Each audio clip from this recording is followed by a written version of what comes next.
Now, today in one of the papers, 3 grannies have shared their despair over the way that their daughters bring up their children. But is it their place to say anything? Well, we've got 2 grannies on the panel. But Linda's a professional granny. I am, yes. Yes. Do you toe the line, Nanny Linda? When the parents are around, I do, yes. No, Lauren and Steve moved in with us for 6 months, and from the very first day she went, right, listen, this is how it goes. We're the parents, don't interfere. When we tell Lila something, do not interfere. So I didn't while they was there. As soon as they've gone, then it's Nanny's rules. When you're with me, it's up to me how I treat Lila and what I do, and if I give her little treats and things. She'd had her porridge, so she got a lolly out the freezer. So my daughter took a picture of the lolly and sent it, Lila with the lolly, to her mum. Laura rang me, she went, I can't believe it's 9 o'clock in the morning, you've let her have a lolly. I went, I didn't let her have it. She went to the freezer, took it herself. But my mum brought my kids up as well, and my mum used to say to me, like, when I was away working or whatever, she'd get back and she'd go to me, you've ruined them kids. They were really good when she was looking after them, they adhered to her rules and everything, and then as soon as I got back, I let them go do whatever they want. You know, I'm quite sort of relaxed with everything. My mum and Louis used to have a fag break together. He was about 3 or 4 years old. My mum go, come on, son, let's go and have a fag now.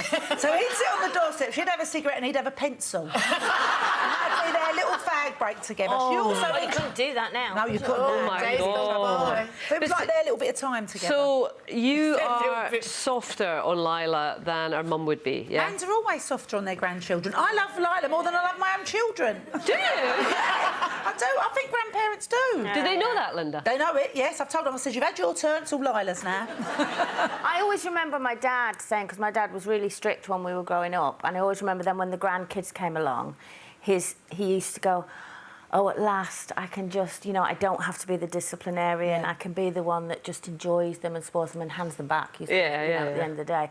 And I never kind of got that until I had my granddaughter. It's like now, when when I had Shane, when he was first born, and my mum, you know, from her era, so he's teething, and from her era, it was push a bit of whiskey on his gums. You know, and I know that if I wasn't there, she would be putting a bit of whiskey on, because that's what they were taught. Bit in the bottle.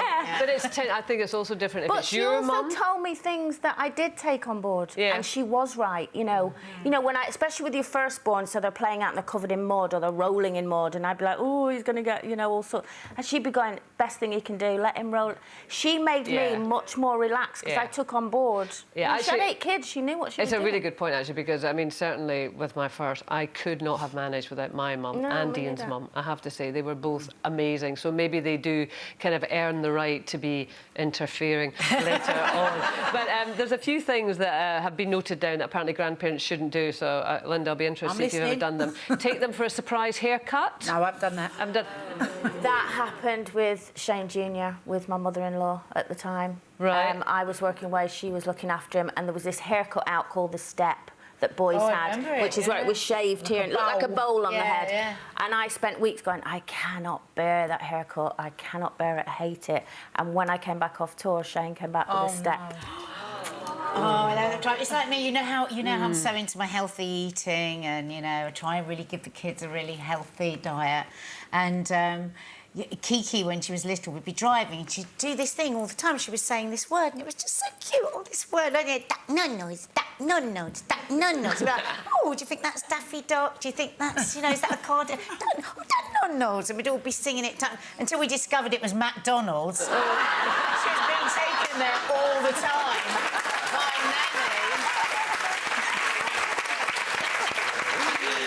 Oh, my mum does that with my kids. And I did get rattled at first because I really didn't want them to be eating that stuff. But you do have to relax on it, don't you? I think it's a bit of a rite of passage that Nan and Grandad, you know, you spoil you a bit. I mean, my Grandad wouldn't be my Grandad without his bag of humbugs in his back pocket. Exactly. Yeah. And I think you have to remember as a parent as well, when it's your kids, is that they're doing it out of absolute, like Linda, you know, just total love. Yeah, but then when you've got that image of the granny or the grandpa who want to spoil the grandchildren, it might be a bit annoying, but that's fine. But what when they are stricter?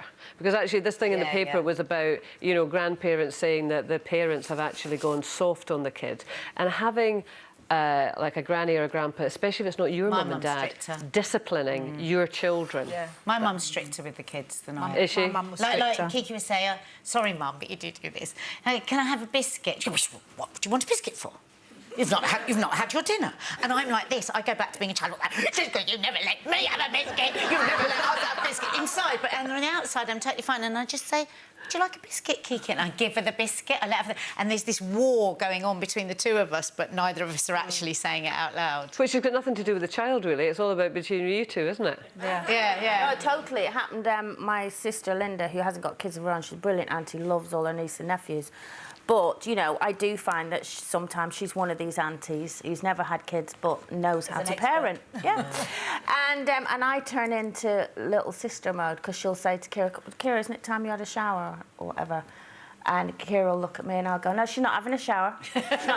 She might not have one this week. Because I'm a mum and I'll decide. Yeah, it does. It really does.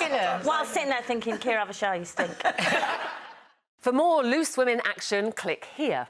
And I'd subscribe if I were you. It's totally free and it means you'll be kept up to date with new videos and exclusive YouTube content.